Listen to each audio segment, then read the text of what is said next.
Brothers and sisters, friends and family, welcome, welcome, welcome. Shalom to all of you guys out there.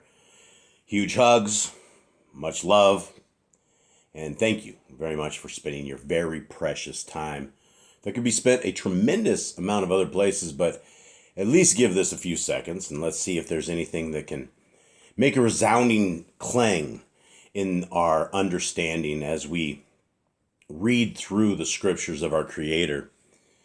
And the scriptures of our Creator are something that we as a people in any type of what you would call a man-made religion, we've been lied to.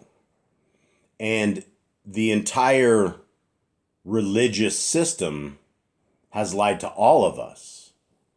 We have people that will knock on doors and proclaim a way to salvation. And when you look and you read through scripture starting on page 1, it doesn't hold weight.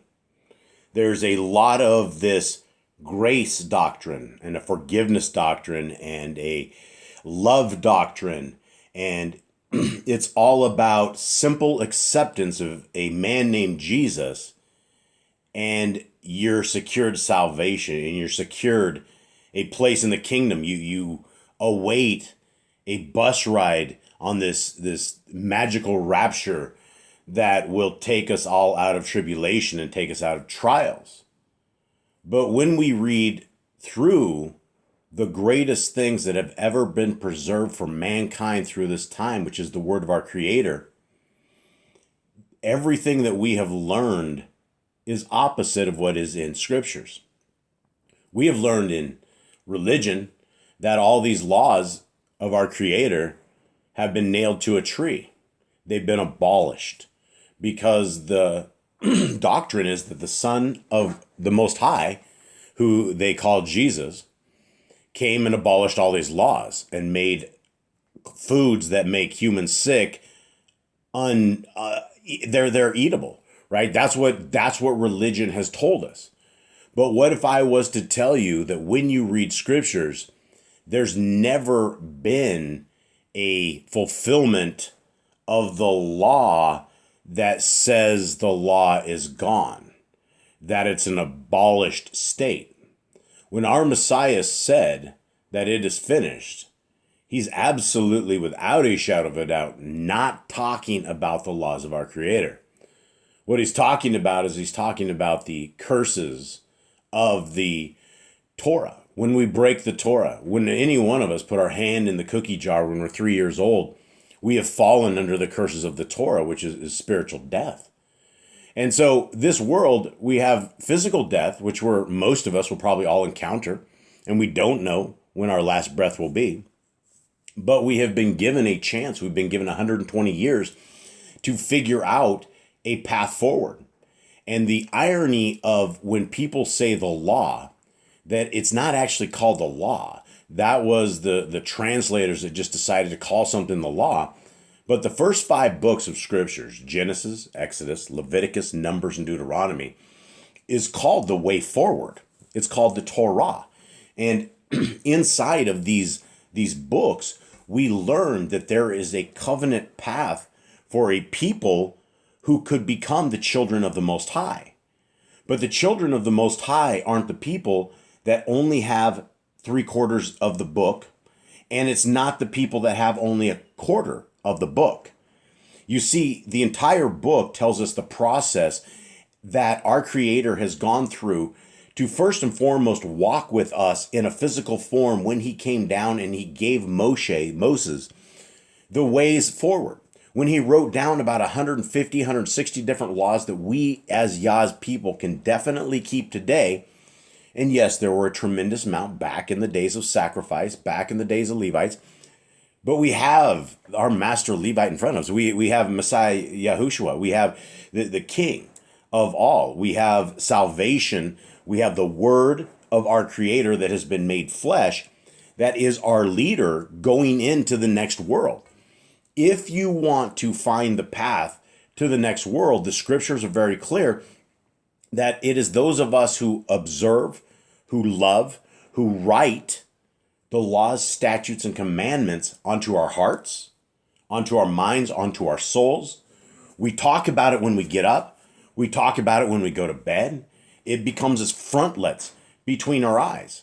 We're not going to walk into any situation in this world without understanding how our Creator wishes us to proceed.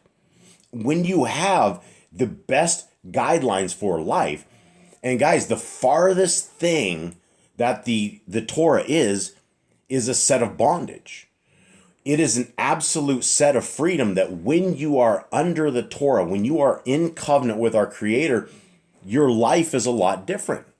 Many, many, many blessings that you don't know are there available for you are there when you come into the covenant path. Now, the covenant path of Torah, of keeping the ways of our Creator, is an amazing road. It's exciting. It is things that we haven't been taught in religion.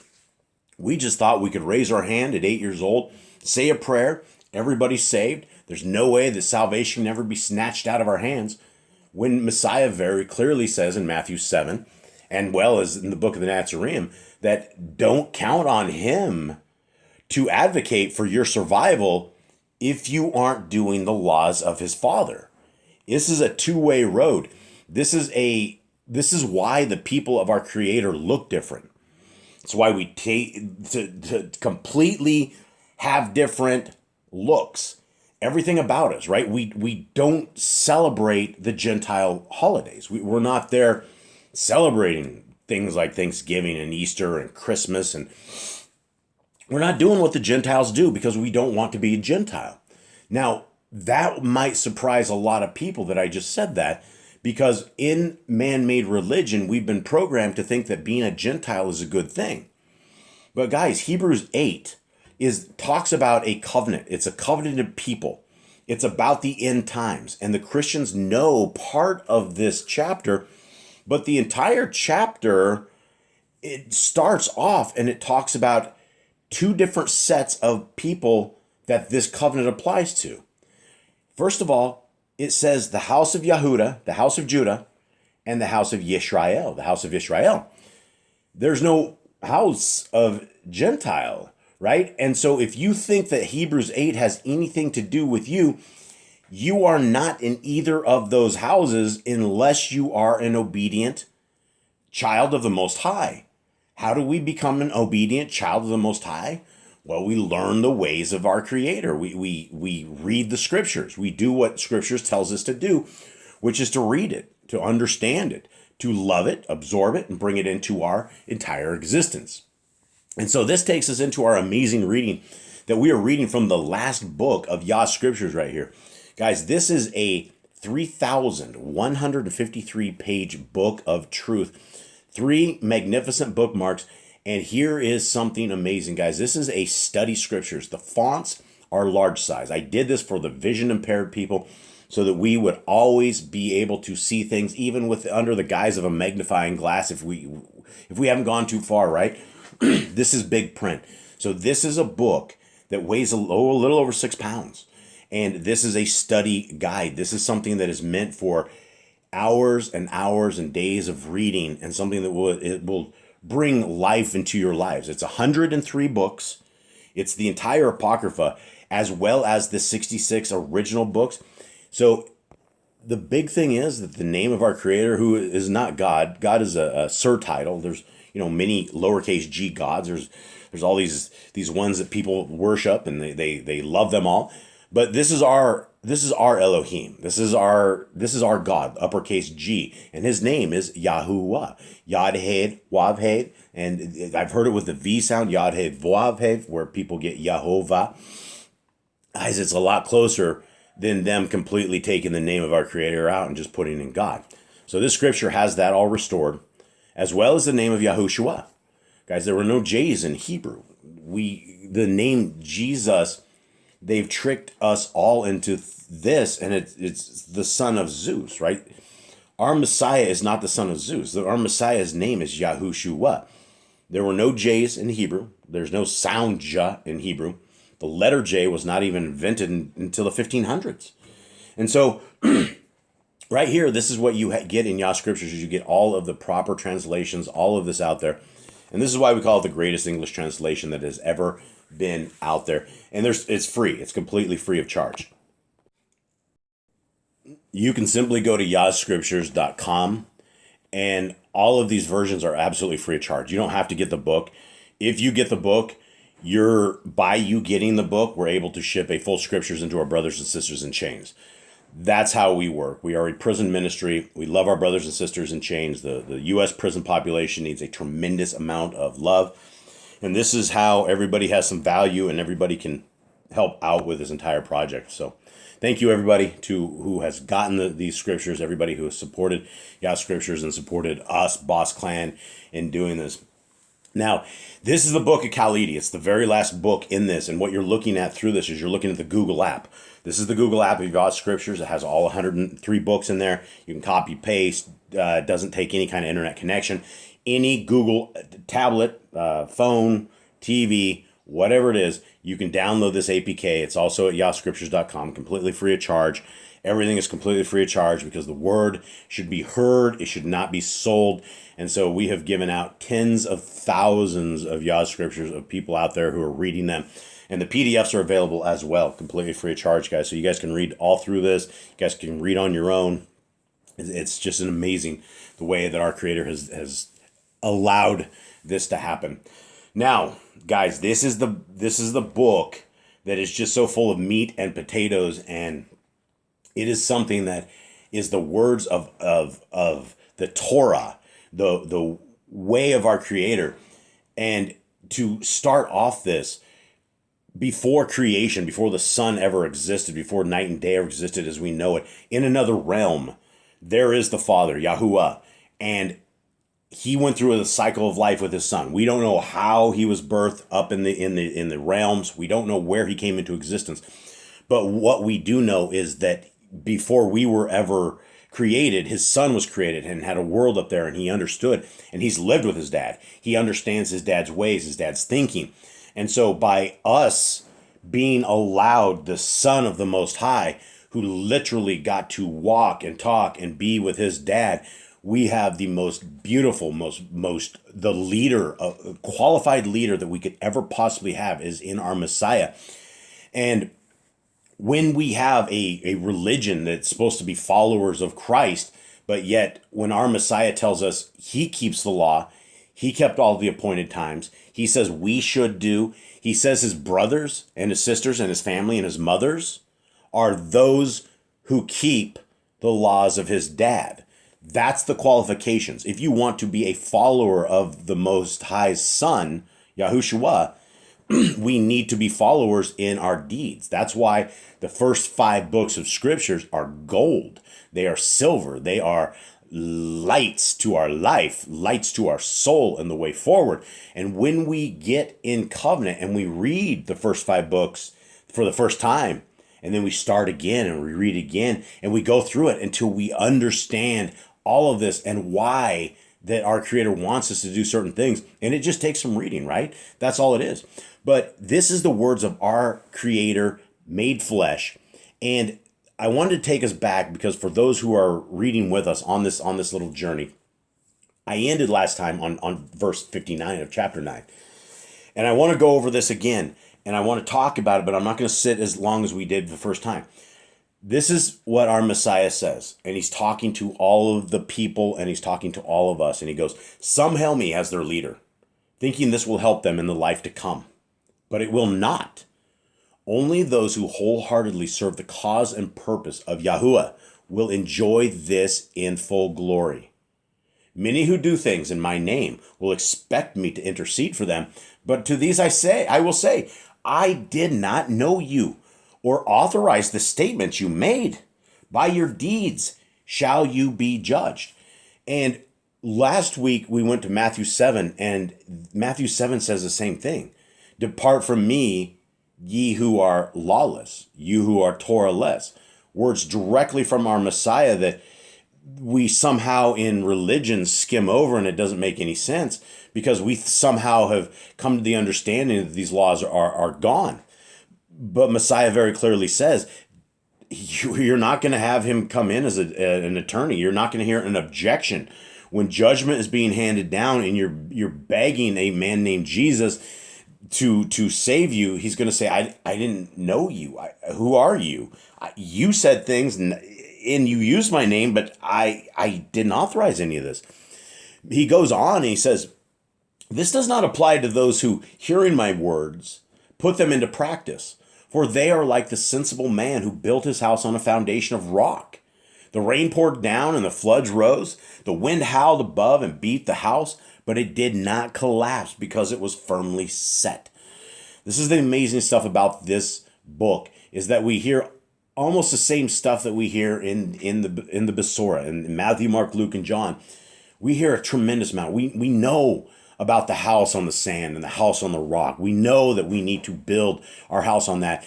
And a lot of us don't understand what the foundation of rock is because we've been led astray. We've been lied to. And somehow we've paid money to inherit these lies because a lot of us have been paying 10% for years to a man that is not qualified.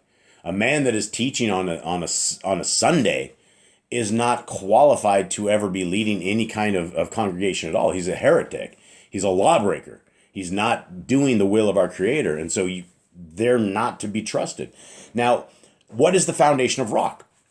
The foundation of rock is Genesis, Exodus, Leviticus, Numbers, and Deuteronomy. There is no other foundation of rock that we get in scriptures anywhere that is the foundation, right? For those who are students of things like biblical hermeneutics, understand the principle that what happens at the beginning of scripture sets the stage and the precedent for everything after that. If you went out and you said that the children of Yisrael were like flowers in a garden, you couldn't go back and say they are rocks. They are simply stones, right? That's not what they are. You would have to go that they are flowers in a garden. That's what biblical hermeneutics say. And our laws that we get, starting on page 1, which is be fruitful and multiply, are good laws. They are good for all generations. They are good for all times. There's never been an expiration date. It's not like a box of milk. It's not like something that expires. It is something that is supposed to have been for all generations. Now, when we mix in man-made traditions, then you have a set of traditions of men that you follow in a religion. And if you're following traditions of men and it's contrary to the word of our Creator, that's a problem because all of us have the scriptures in front of us. So the foundation of rock, for those of us who need to understand this, is the Torah. If you want to rebuild your current house with a foundation of rock right now, then as a family, as a people, guys, start pounding out chapters. Start reading several. You can fall in love with these scriptures. That scripture reading isn't boring. In fact, from the days when I was a kid, I realized it. Even in church, I sat there. It put you to sleep because we didn't understand how exciting this was. We always thought the Old Testament was a bunch of fables and things for kids under 10, and then just stories of old. It doesn't really matter. But when we have lifted the veil off our eyes and we have come to understand that, wow, these laws are absolutely good laws, right? And we'll go over some of these laws before we're done because I want to prove the point where people are like, oh, nobody can keep the law. Oh, that's for the children of God. Guys, you're never going to be able to keep the Torah perfectly. But why would you not want to try? You know what I mean? If you're just saying, all right, forget it. I can't stop lusting. I'm not going to even start keeping anything, right? Torah keeping is a process of when you care more about what the Creator of the universe cares about than what you care about, right? Everything in Torah must trump everything in life. If we don't do that, then we fall under problems because we'll end up with curses. Take, for example, people end up in the hospital all the time because they eat unclean food. You can take a bucket of water that is completely contaminated that a human being could not drink. You can dump 5 shrimp in there, give it 2 weeks' time, and that water is completely clean and drinkable. You know, you want to filter the poop and whatnot out. However, it's now edible. So what has the process? Why has that water turned clean? What has been made in creation that has been made to technically clean this stuff up that you wouldn't want to ever eat, because it ends up being a whole bunch of pus pockets and hormones and a bunch of things that you would not want to ingest. You're not going to want to ingest the janitors, right? It's like, if you're okay, I don't even have a good example. The example is that you're eating food that has been created. It's not food. Number one, you're eating an animal that has been created as a janitorial system. That's why these pigs can eat an entire corpse inside of 2 months. I've watched it. I've seen documentaries on it where these serial killers will end up feeding people to the pigs, and they all say it's about 2 months and the entire thing is dead. They're gone, like literally everything but the skull. Now, if the pig dies, the mothers will eat the baby pigs. These things are disgusting animals, and they don't have the same bathroom things that we do. They don't sweat the same that we do.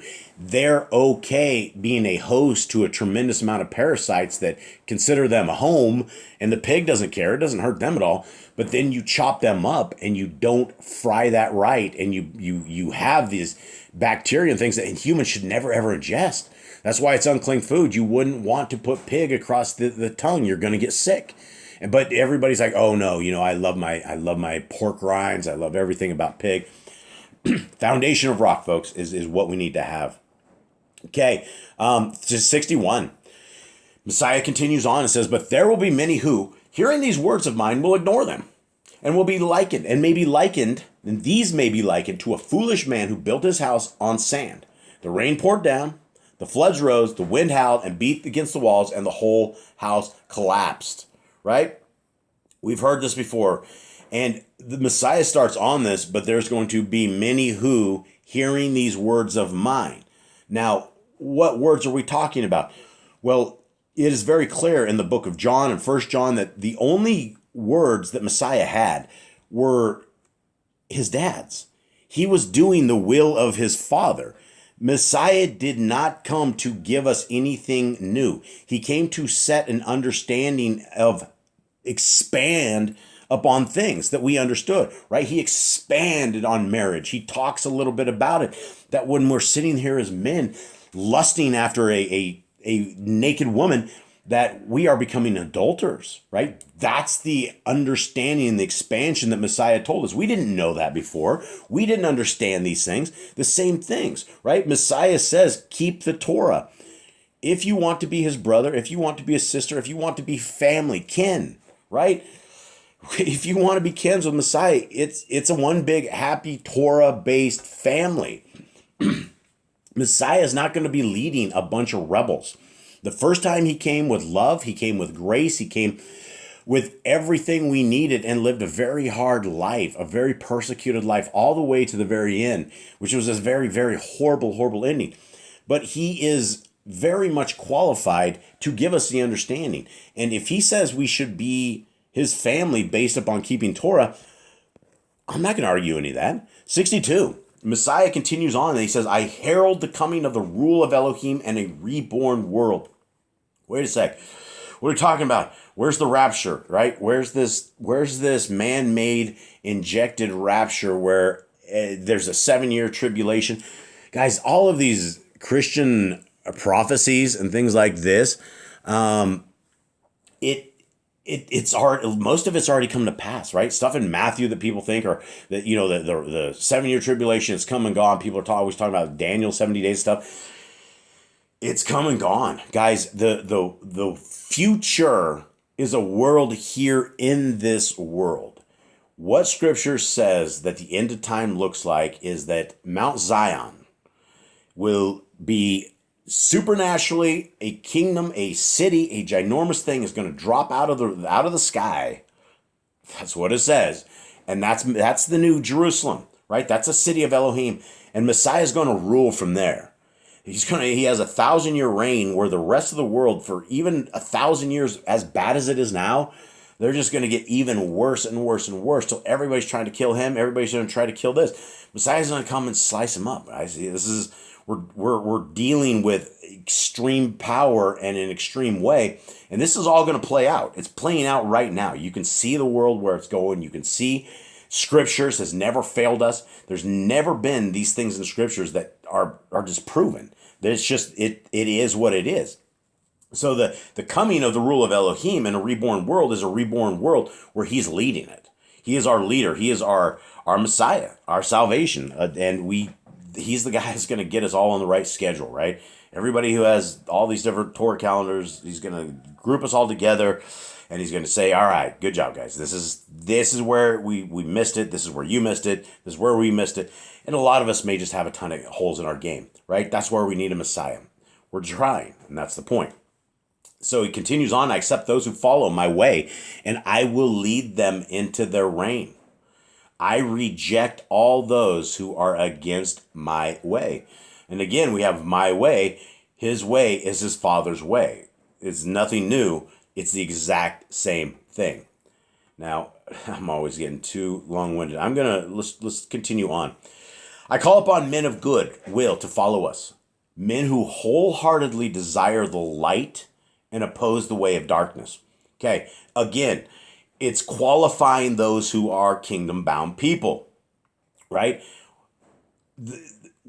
As men that are out there, the strongest man you could ever be is a Torah-based, family-centric man that is completely about building of the family and about opposing the ways of darkness.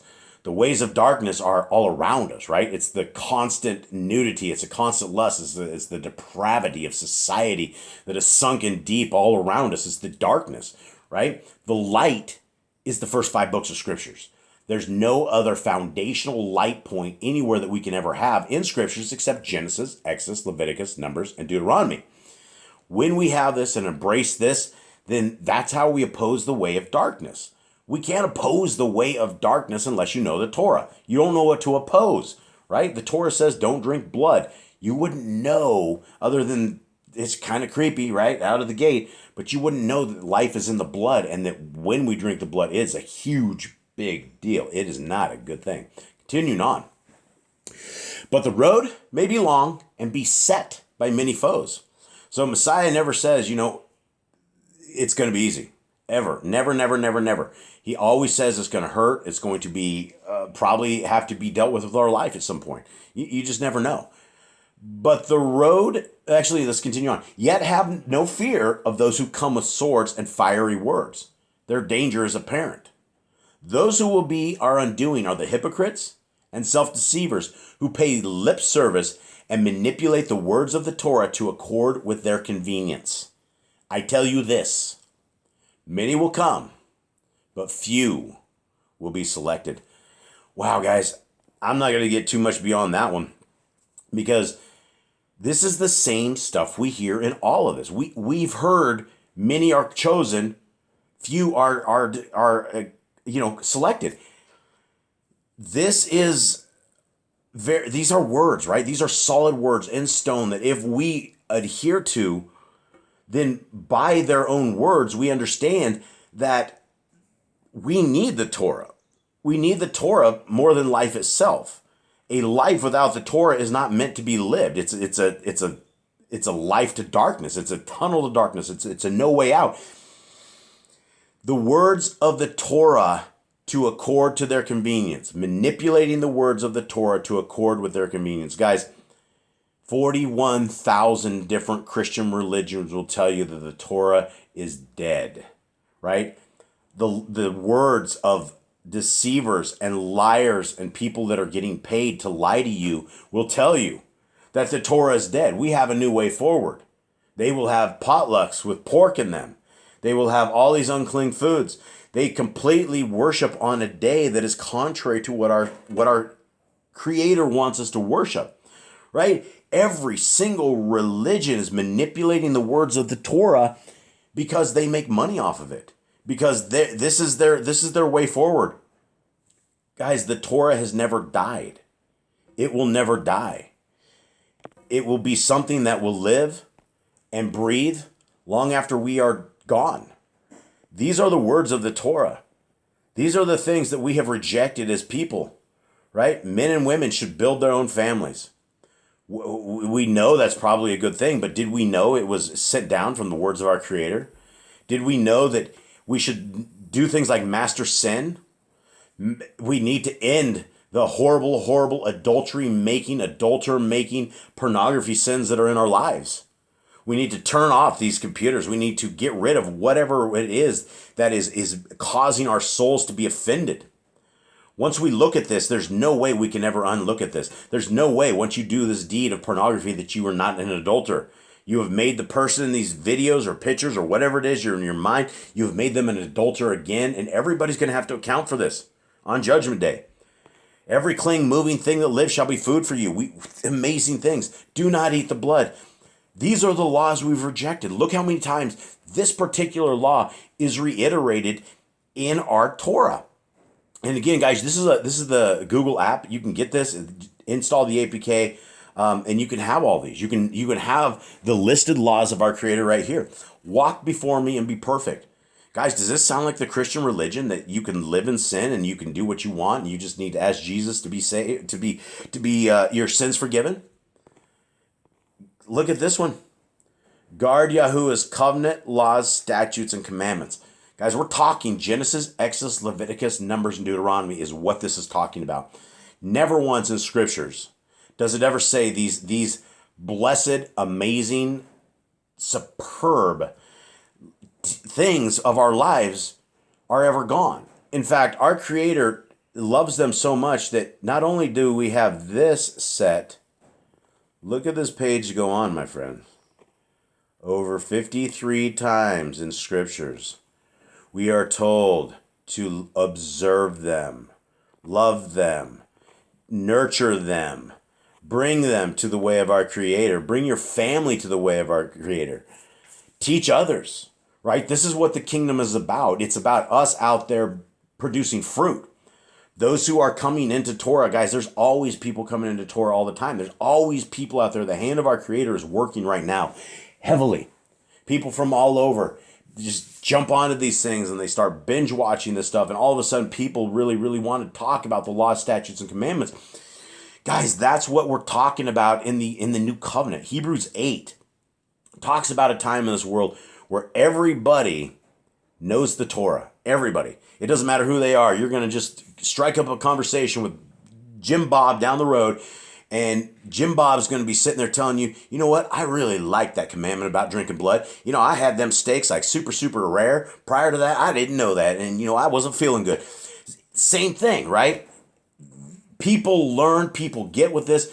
When you start learning the Torah, it makes a lot of sense. It makes a tremendous amount of sense that we're healthier, right? We are closer to our Creator. There's a path other than this Christian rhetoric that we've learned all our lives that doesn't make any sense whatsoever. So guys, with that, before I get too long-winded, I'm going to say I love you all. Thank you very much for listening in. If you guys make it to the end of this, you guys are true warriors of Ramble. And I hope you guys have a wonderful rest of the week. Much love to you all. I'm out.